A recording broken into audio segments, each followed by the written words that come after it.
Well, our thanks as always to Home Street Bank for their support of this podcast. If you're looking for a bank that has it all, great people, great service, great rates, this is the place for you. This is my lender of choice. It should be yours as well. Go to homestreetbank.com. It's your one-stop shop for all your banking needs, both business and personal. That's homestreetbank.com. Are you a good storyteller? Well, if you're in sales, you ought to be.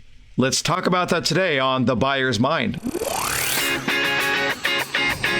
Welcome to The Buyer's Mind, where we take a closer look deep inside your customer's decision-making mechanism to reverse engineer the perfect sales presentation.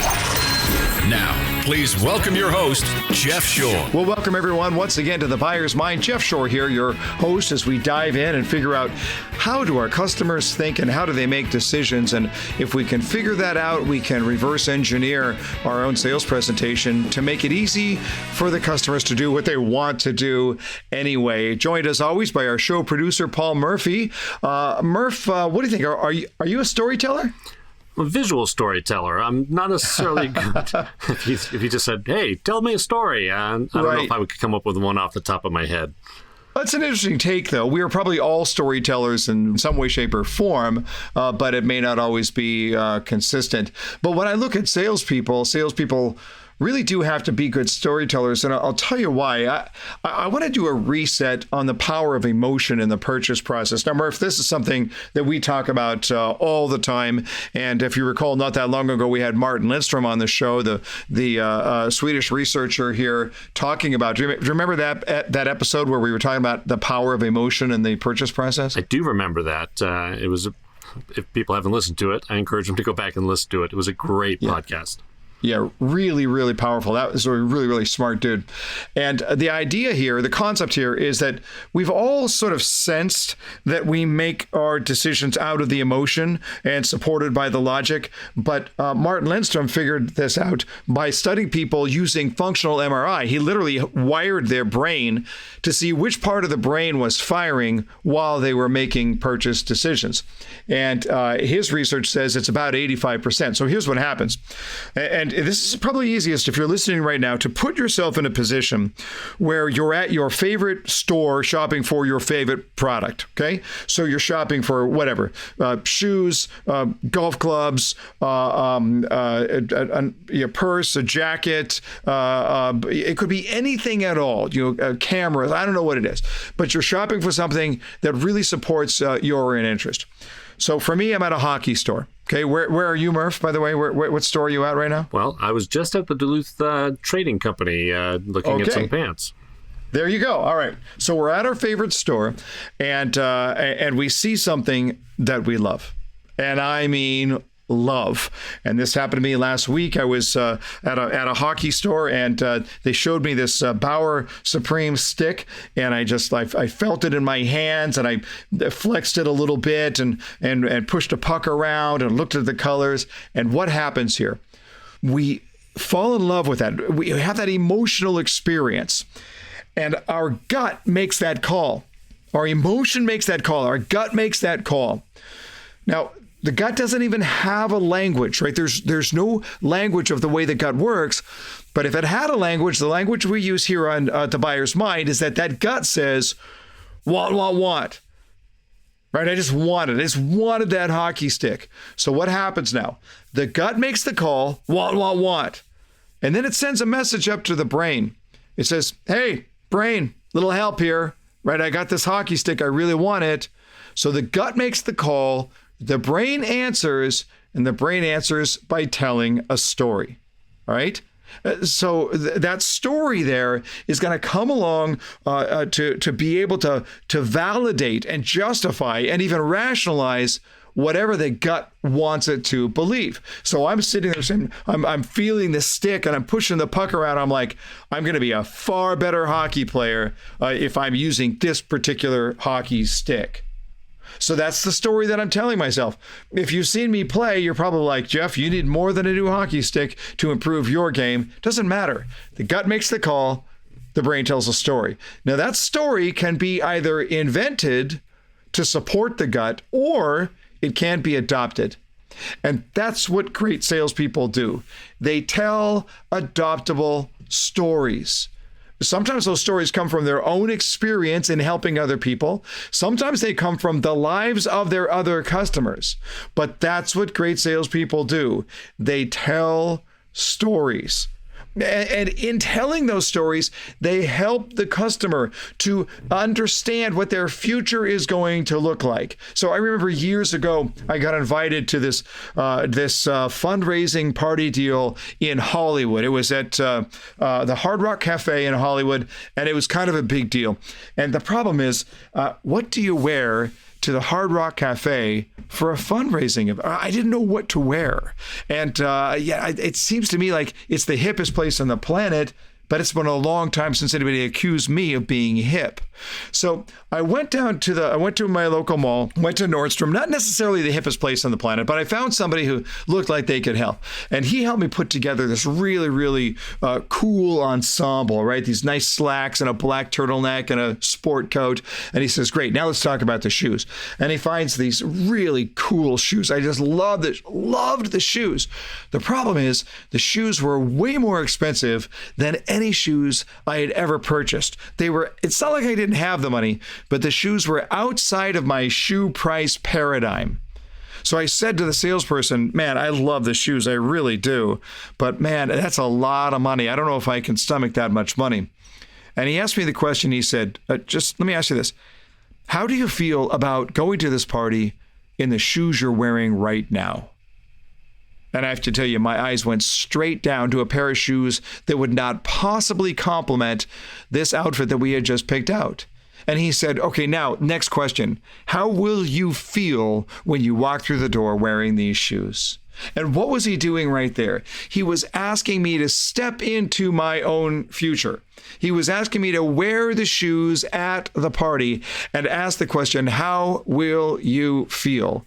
And I had to admit, I would feel great. And I bought the shoes, and I owned those shoes for years. Absolutely loved them. And I want to make this suggestion to you as a sales professional. I want you to consider selling the way your buyer wants to buy. That's what we're all about here on The Buyer's Mind. So if you're working with your customer and you've got a good relationship, there's a lot of trust there, don't be afraid to ask the feel question. How does this feel to you? How does this feel to you? What we're trying to do is get them to connect to their own gut, to get them to affirm that want experience. And we can do that by asking the question, how does this feel to you? But then follow with a story. I think you'll find that. So here's what happens. I just ask how you feel. If they say, yeah, it feels pretty good. I think you're going to find, and whatever you're going to say, it's something about their life. So for example, if I say, so how does that watch feel to you as you're wearing it? Yeah, it feels really good. I think you're going to find that you'll just feel more professional when you're wearing that watch. You will feel like a stronger professional when you're at work tomorrow in your office wearing that watch. And what am I doing? I'm offering that story for how they're going to feel into their future. So this is my suggestion to you. We're going to talk today about stories and the power of stories. And this is what great salespeople do. They help their customer justify the want. Now listen, if the customer doesn't have a want, they're not a buyer. Don't even worry about it. But if that customer has that desire, then what they need from you is the story. Great salespeople tell great stories. Well, we're thrilled to have just a great guest on here. I've watched his TED Talk. It was absolutely amazing. He is a presentation and communication skills expert and quite the storyteller. And when you think about it in the world of sales, that idea of presentation and communication skills is so important for us to constantly focus on, because we want to make sure we're presenting in a way that our customer finds it attractive and easy, and it really makes us allows us to get our point across well. So thrilled to have on The Buyer's Mind the one and only David JP Phillips. David, how are you today, sir? I'm excellent today, thank you. Where are you reaching us from? You're not here in California with me. You're somewhere else on the planet. I am, yeah. And we've had like winter for 6 months, and this is like the first week when we've got spring here in Sweden. So you feel like you're melting from the inside. It's beautiful. Yes. Well, it's we're in sunny California, so I can't relate to that. David, explain what you do for a living. You meet somebody at a party or a business event somewhere, and they say, "What do you do?" How do you explain in a quick nutshell what you do for a living? I change their lives. I love it. A lot of people do communication and presentation skills training. Mm-hmm. I know when I deliver my communication and presentation skills training, it doesn't just make them better presenters. It gives them opportunities to become even better human beings in every area of their life. I love that high and aspirational view of your own job. I like to think that we should all answer the question the same way, because I think at the end of the day, that's really what we want to do, right? We want to make a difference in people's lives. And yet I don't know if people are just a little bit bashful, or they feel like it's too far of a reach to say I change people's lives. But right from the very beginning, it's clear that it's not just a tagline for you. You really mean that. I've got a good track record, so I can see from the past that that's actually what I do. Of the many things that you do, one of the things that you do is you have a program where people will upload videos of their presentations, and then you evaluate those presentations. Tell me about how that works and what you're trying to accomplish. Absolutely.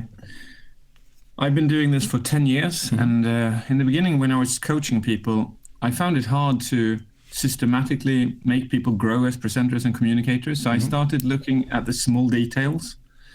And after about 7 years, it actually took me 7 years until I had 110 individual criteria to look at when I looked at as a presenter. Mm-hmm. So if I were to look at you, Jeff, delivering a presentation, I would look at these 110 different skills. Mm-hmm. And I would value each skill differently depending on the kind of impact they have on the message. And it's come down to the simple fact that if a person is on stage and they are delivering over 90 of these skills, they will mesmerize their audience. Mm-hmm. So that's what it's going to be. It will be the world's most advanced coaching platform for public speaking and communication.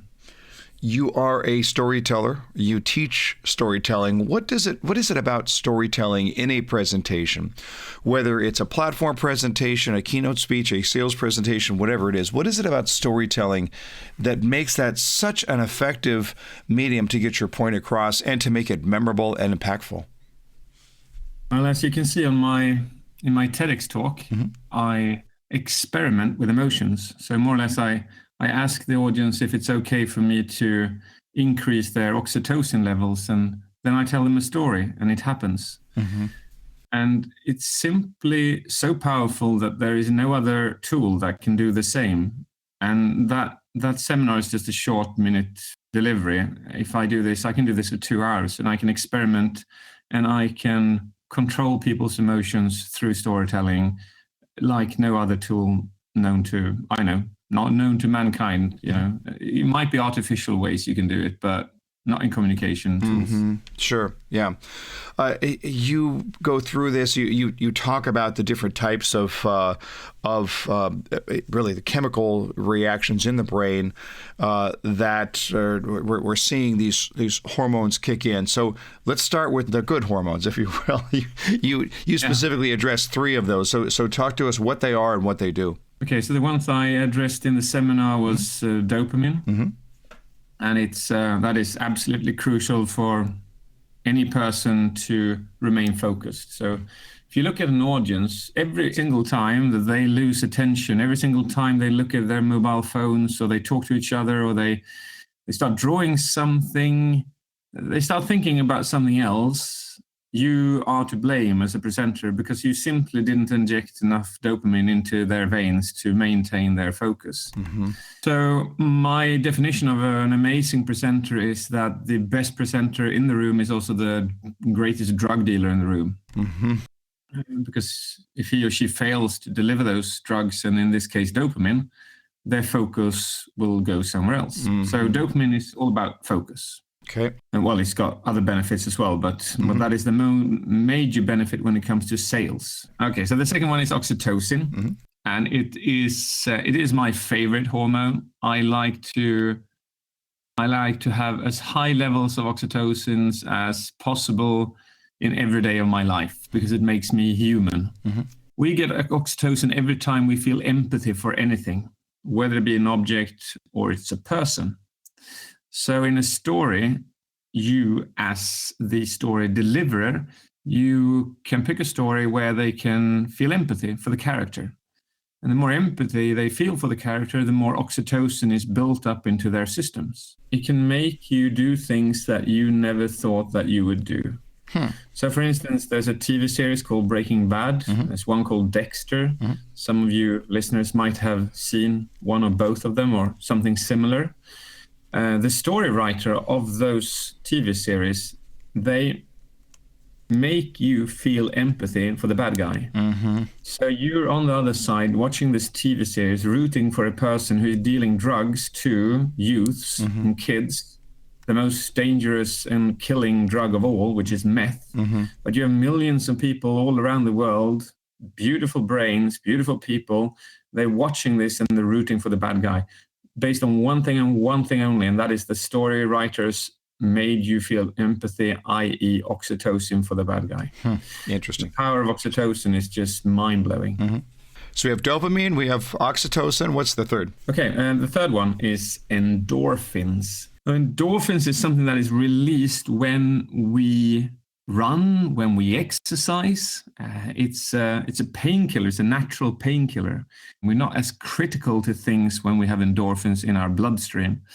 Now, obviously, making people exercise during your story is probably not the best way, but it is as simple as making them laugh. Because when you laugh, you contract your abdominal muscles to such an extent that they start producing endorphins. And you, as a listener, might be able to relate to the fact that, you know, those evenings when you're like 4 or 5 at home and someone's delivering a joke and it's so much fun and somebody else delivers another one and another one and another one and suddenly you're laughing so hard that you're crying, you can't get air. Would you say that the quality of your jokes at that point of time, are they going up or are they going down? Right, I'm tracking, right. I believe on the high endorphin levels that you are in at that point of time, right, you're not critical anymore. Right.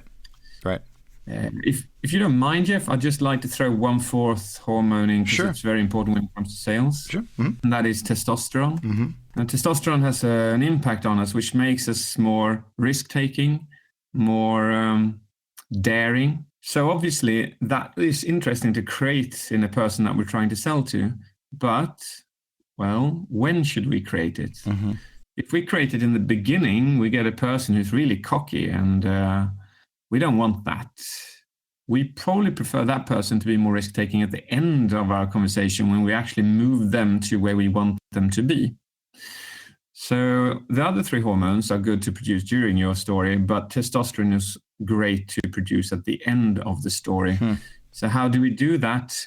Well, we know that when people observe somebody they're rooting for, when they win, our testosterone levels go up. So imagine a story where we feel empathy for a character who wins at the end. That is where they get a testosterone boost. Interesting. So collectively now, when we look at this, we've got the human brain that is responding to these things in really non-conscious ways. We don't ever sit there and say, oh, wait a minute, I just felt a little oxytocin and therefore I'm feeling connected right here. This is all happening behind the scenes. And one of the things that as I have studied the way that the brain works, and both neuroscientifically is what we're talking about here, but also just in the psychology of the brain, is that we really don't know ourselves and our emotions that well, do we? There's this whole background that takes place where we think we know ourselves, but boy, our emotions are controlling a lot of our thinking patterns and our decision-making patterns on a non-conscious level. Absolutely. During the seminars that I've delivered to the world, I probably asked this question to 20,000, and the question goes like this: please write down the 5 last things that you purchased in life. And then I ask the entire audience to discuss. Were those decisions driven by instinct, emotion, or purely logic? And I have yet to find one person in one audience that can find one decision that was taken purely logically. Every single decision of all those 20,000 people were driven either by an emotion or an instinct. And you are absolutely right. People don't know the difference between what oxytocin feels like and serotonin feels like. And that is something that I focus on in my trainings. I produce a hormone. They get to write down the different sensations that you feel physiologically, so that they can differentiate between the hormones when they get injected by them during the day, because people can inject them into you in the way that they speak, in the stories they deliver, et cetera, et cetera. You know, it's interesting when I think about this, and when I talk to sales professionals about this. There are those moments when we're shopping, we're considering a purchase decision, and our brain might be working hard to come up with some sort of rationalization as to why I should do it, but it's all responding to that deep sense in the emotion that doesn't even have a language. If it had a language, that language would probably be want. I just want it. I can't even explain it. And then the brain comes along and conveniently offers us a story as to why that makes sense. And I share that because I'm thinking about, and I want you to talk about here, you cite a really interesting study or experiment where someone went along and found the power of storytelling and how it works even through eBay. Tell us about this really, really interesting experiment. Yeah, this is one of my favorites. It's the actual study was called the Significant Object Study, and conducted by Rob Walker and Joshua Glenn. What they did was that they purchased 200 objects, random objects on eBay. They paid on an average $1 per object. They then asked 200 authors to simply write a story for each of the objects. And then, as simple as that, they posted all the 200 objects again. Now, the only difference was the story, the same object, but a different, or actually a story. And what happened is that, the one I like is they had like a beautiful horse's head, which they bought for 99 cents and they sold for $62.95. That is a slight increase of 6,258%. Yeah. 6,258%. And that is a story. The only thing is a story. Yeah, right. Now, in total, they bought these 200 objects for $129 and sold them for $8,000. That's amazing.